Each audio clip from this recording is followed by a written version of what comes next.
Hola, buen día. Hoy vamos a desarrollar la segunda parte de la unidad número 1, en donde veremos las características que tiene la investigación en las ciencias sociales y el caso de las ciencias jurídicas. Les comento, nosotros desde las ciencias sociales sabemos que estaremos trabajando con nuestro entorno y que este entorno tiene que ver con la realidad. Ahora, abordar la realidad de manera científica, dejando el conocimiento vulgar, va a necesitar de algunos componentes, de algunas características que habrá que considerar. El abordaje científico de la realidad se hace mediante un enfoque holístico o totalizador, es decir, nosotros cuando necesitamos comprender y leer la realidad, lo hacemos tratando de atrapar de alguna manera el todo. Pero en ese enfoque del todo habrá que ver de qué manera vamos incorporando las distintas variables que nos permitan a nosotros tener una mejor aproximación a esa realidad. Pero también cuando analizamos la realidad no podemos pensar en todo teoría o todo praxis, sino que habrá que superar esto e ir trabajando desde la teoría y la práctica en forma conjunta. Yo puedo trabajar teoría, práctica, o puedo trabajar práctica, teoría, práctica. Eso habrá que definirlo según las modalidades de enseñanza y de aprendizaje que adoptemos. Además, en este abordaje de la realidad hay una perspectiva utópica, es decir, siempre hay algo que nosotros soñamos, imaginamos que podemos hacer en cuanto al desentrañamiento y a la previsión del futuro. Pensar en el futuro en cuanto a cómo lo vamos a trabajar desde la investigación hará necesario de que nos ubiquemos desde una perspectiva utópica. Pero también esto se hará sin olvidar que tenemos que adquirir un pensamiento crítico. Y crítico no es complaciente. Para ser crítico yo necesito tener bases y fundamentos y conocimientos. Pero además tengo que desmitificar algunos aspectos que tiene esta realidad, algunos supuestos que vienen por nuestros antepasados, pero además que no tiene un carácter imparcial y que está filtrado de la explicación de los supuestos ideológicos. Porque los científicos sociales viven una realidad y están minados de sus propias ideologías y de sus propios supuestos, de los cuales nosotros no podemos estar ajenos. Entonces, cuando nosotros nos ponemos a pensar de que necesitamos trabajar en investigación y que vamos a trabajar en el campo de lo social, sabemos que hay ciertas operaciones que vamos a tener que empezar a realizar. Nuestro punto de partida estará en la situación problemática, es decir, cuando yo descubro el problema porque hice la observación y que estuve viendo cuál es el problema que me aqueja, cuál es el interrogante que no tengo respuesta, empiezo a preguntarme de qué se trata lo que tengo que trabajar y comienza mi implicación, comienzo a meterme en el problema. Pero también a partir de esta implicación significa de que yo tengo que empezar a desentrañarlo al problema.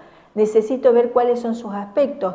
Necesito saber de esta complejidad, por lo tanto empiezo a complicarme. Dejo el implicarme para complicarme en esta situación. Ahora, la otra pregunta es de qué se trata, cuáles son sus aspectos. Ahora tendré que preocuparme cómo lo estudio a ese problema que tengo. Entonces, empiezo a abordar esta realidad y lo haré a través de métodos, de técnicas de recolección de datos que me permitirán ese abordaje. Pero una vez que yo contesté de qué se trata, cuáles son sus aspectos, cómo lo estudio, me pregunto en qué consiste. Por lo tanto, ya no me alcanza mi preocupación, mi complicación y mi implicación. Yo necesitaré explicarlo, es decir, yo necesito apropiarme del saber. Para finalmente empezar a pensar qué hago ahora. Es decir, comienzo a pensar en que tengo las respuestas y que necesito ejecutar y que tengo que tomar una decisión. Ahora, todas estas operaciones mentales que llevan a distintos momentos del pensar científico tienen un corazón, que es esta elipse que tienen en el centro. Es decir, Cuando yo necesito pensar para investigación, necesito tener claridad de cuáles son los procesos del pensamiento que tengo que activar para ponerme a trabajar. Es decir, yo necesito tener claro que mis operaciones mentales son enumerar, describir, comparar, distinguir, clasificar, definir, situar en tiempo y espacio. Estas son las habilidades cognitivas que nosotros hemos desarrollado, hemos adquirido a lo largo de nuestra escolaridad, en la escuela primaria y en la secundaria. Y en el nivel superior ya tenemos entrenamiento en estas habilidades. Por lo tanto, somos capaces de poder situarnos en este esquema que yo les estoy proponiendo de planteo de situación problemática y a partir de allí hacer este largo recorrido que me permitirá a mí, de alguna manera, la resolución. Dicho esto, diríamos que, bueno, estamos hablando de que hay que investigar y que necesitamos aprender a pensar para investigar. Ahora, ¿qué es la investigación? Yo diría que la investigación tiene que ver con que el hombre por naturaleza es un ser curioso y que esta curiosidad la ha desarrollado a lo largo del tiempo y que esta curiosidad tiene que ver con preguntas que nos vamos haciendo a lo largo de nuestra vida, de nuestro trabajo, de la adquisición de nuestros saberes y que tienen que ver con el cómo, cuándo, dónde, por qué, el para qué. Sobre todo cuando nos preguntamos por qué y para qué es cuando empezamos a complejizar aún más el objeto al cual queremos conocer y a los seres que están en nuestro alrededor. Diría que las preguntas que tales como cómo, cuándo, dónde, son las preguntas básicas que hemos aprendido y que vamos resolviendo, insisto, en nuestra escolaridad. Pero cuando empezamos a dar respuesta a los por qué y al para qué, estamos entrando en un terreno de un desarrollo de habilidades del conocimiento que son los que se llaman habilidades superiores del pensamiento. Entonces, ¿la investigación qué es? Es un proceso. Ese proceso es sistemático, es organizado, es objetivo y que responde a un propósito. Y el propósito de la investigación es dar respuesta a una pregunta que nos hemos hecho, algo que nos movilizó.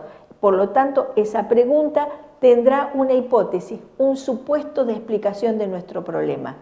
De manera que, de esa forma, aumentaremos el conocimiento y la información de algo que desconocíamos.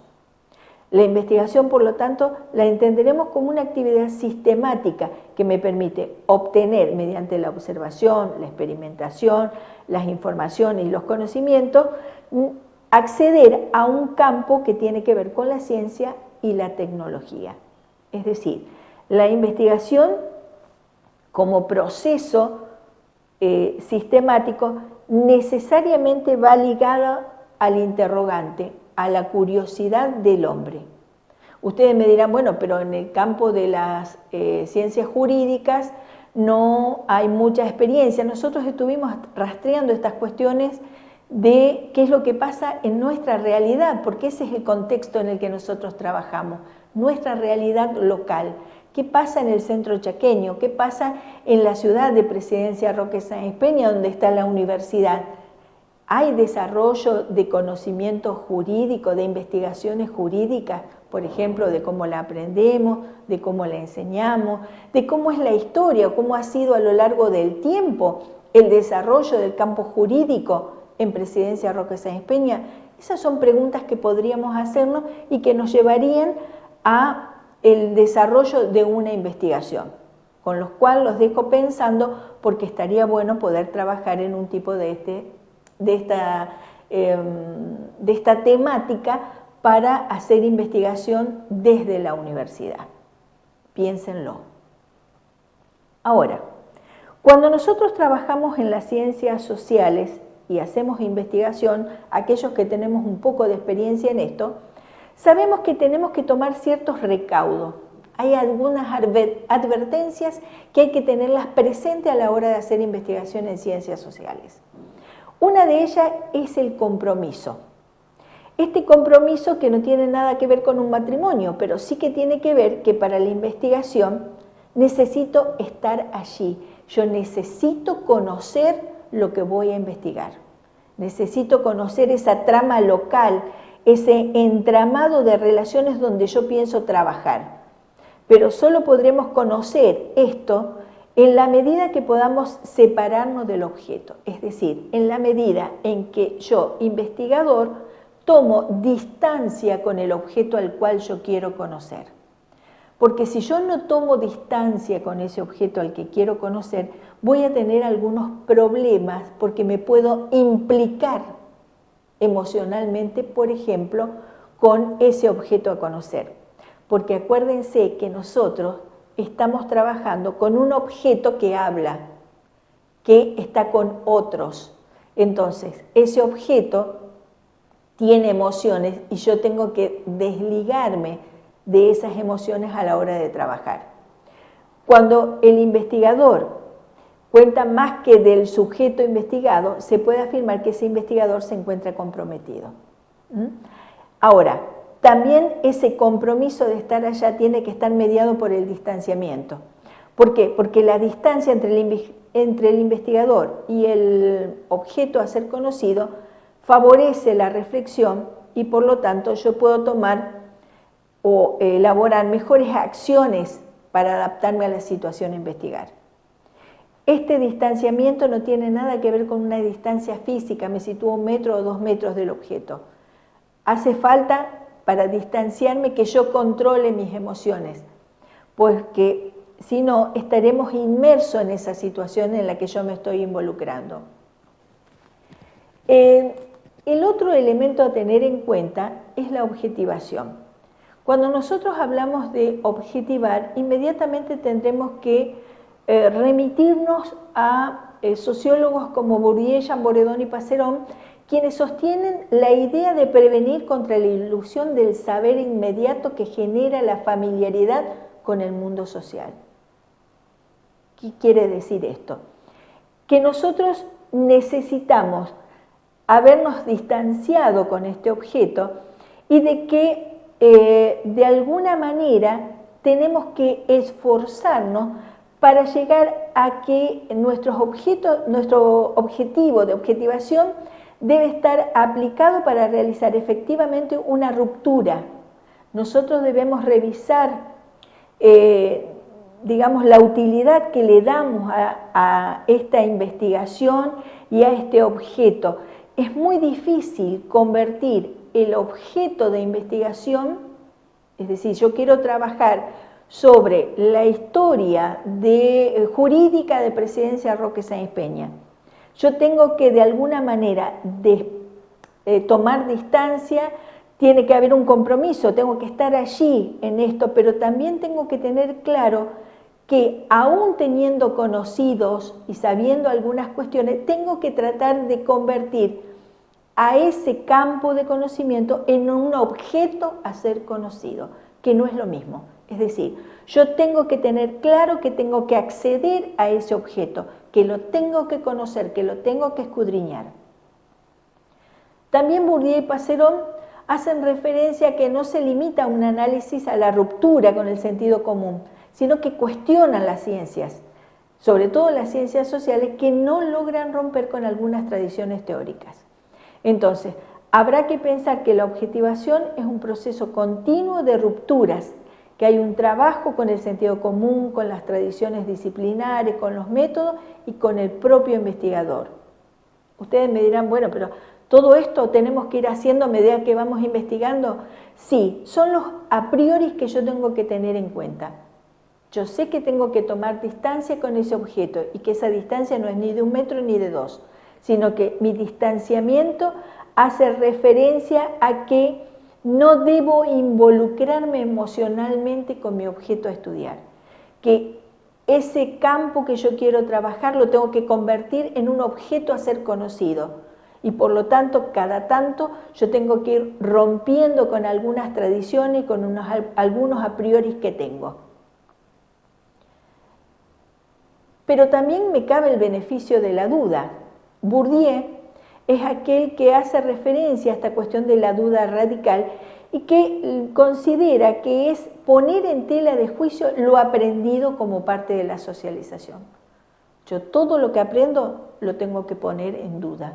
No puedo aceptarlo de plano, aceptar de una como dirían los estudiantes jóvenes, sino que implica pensarse como un sujeto que está inmerso en condiciones y en una posición social que hace que yo tenga que dudar de lo que tengo frente de mí. No puedo caer en esta trampa de aceptar todo lo que aparece. Yo tengo que poner y darle ese beneficio de dudar de la vida cotidiana, de las tradiciones científicas, es decir, tengo que ponerme realmente en una actitud de investigación. También habrá que pensar que tiene que haber un vínculo con la teoría, lo que llaman el doble vínculo, que se refiere a una relación que se establece entre el investigador y la teoría social. Yo no me puedo despegar de esta relación. Y para aprender ciencia es necesario que nos adentremos en los principios fundantes que tienen las teorías sociales, en socializarse con estas teorías, en ser un iniciado, que habrá otro que me inicie en estos conocimientos, uno más experto, alguien que ya tiene experiencia en investigación. Entonces, la tarea de enseñar a investigar lleva implícita esta idea de que hay un riesgo a la hora de aprender. Insisto, y vuelvo a lo de Samaja, cuando nosotros pensamos en que se enseña a investigar, lo que debiera de enseñarse es la comprensión. Debemos aprender a comprender el proceso de investigación y que ese proceso significa que yo tengo que comprender la naturaleza de lo que estoy por observar, la función de los procedimientos y las condiciones de realización en el que va a transcurrir esto. O sea, se trata de que discutamos los conocimientos disponibles que tenemos sobre el proceso de investigación. Pero también aparece un elemento que es la sorpresa. Brunner es quien advierte sobre esto, de que hay que tener en cuenta y de saber aprovechar para pensar la construcción del objeto, y es el lugar que la sorpresa va a tener. No todo el proceso de investigación se va a dar de manera lineal, sin ningún tipo de interrupciones, sin ningún tipo de inconvenientes o con aparición de algunas cosas que nos llamarán la atención. Brunner dice, habrá que dejar espacio para la sorpresa, debemos permitirnos dejarnos sorprender, porque esta forma de tentarnos, digamos, ante lo que no estaba previsto, no significa de que no podamos hacer la investigación. Entonces, dicho esto, habrá que pensar cuáles son las clasificaciones que se hacen generalmente de las investigaciones. Yo tomé una clasificación clásica que hay y que hace referencia a que yo puedo clasificar por el propósito, por la finalidad que sigue la investigación. Entonces, teniendo en cuenta la finalidad que sigue la investigación, puedo hablar de una investigación básica, también conocida como investigaciones puras, teóricas o dogmáticas, y las investigaciones aplicadas, práctica o empírica. La investigación básica se caracteriza porque parte de un marco teórico y queda allí en el marco teórico. ¿Cuál es la finalidad que tiene este tipo de investigación? En que va a formular nuevas teorías o va a modificar las que ya están. En tanto, la investigación aplicada va a estar vinculada con la investigación básica, porque va a depender de los resultados que a mí me dé la investigación básica, y esto queda aclarado si nos percatamos de que toda investigación aplicada requiere de un marco teórico. Esto también vamos a ver cómo se construyen estos marcos teóricos a lo largo del proceso de investigación. Decíamos que la segunda forma de abordar o de clasificar a las ciencias está por los medios que se utilizan para obtener los datos. Yo puedo hacer investigación documental, investigación experimental o investigación de campo. La investigación documental es la que se realiza donde yo tomo como referencia para poder demostrar mi hipótesis fuentes documentales. Esto es lo que hacemos generalmente los que trabajamos en el campo de la historia. La investigación experimental es aquella que hace actividades intencionales para poder alcanzar un resultado y poder demostrar de esa manera un fenómeno. Y la investigación de campo es la que se va a apoyar en informaciones que provienen de otras otras fuentes, como por ejemplo las entrevistas, los cuestionarios, las encuestas. La investigación de campo es la que sale a terreno a buscar la información. Finalmente, tenemos que la tercera clasificación tiene que ver con el conocimiento que se adquiere. Entonces, podemos hablar de investigaciones a un nivel exploratorio, a un nivel explicativo y a un nivel descriptivo. Las investigaciones exploratorias son aquellas que se tratan, o su propósito es destacar los aspectos fundamentales de una problemática determinada y de encontrar los procedimientos adecuados para elaborar esta investigación. Es decir, la exploración tiene que ver con encontrar los procedimientos correctos. La explicativa es aquella que va a combinar los métodos analíticos y sintéticos y que además utiliza el método deductivo e inductivo. La investigación explicativa, como su palabra lo dice, lo que intenta es dar respuesta al porqué del objeto que yo investigo.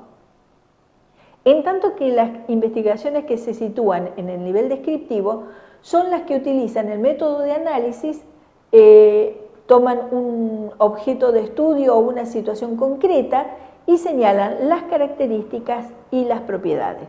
Sobre todo, este tipo de clasificación la vamos a tener que tener muy en cuenta nosotros a la hora de resolver nuestras propias investigaciones que iremos planteándola a lo largo del dictado de la cursada.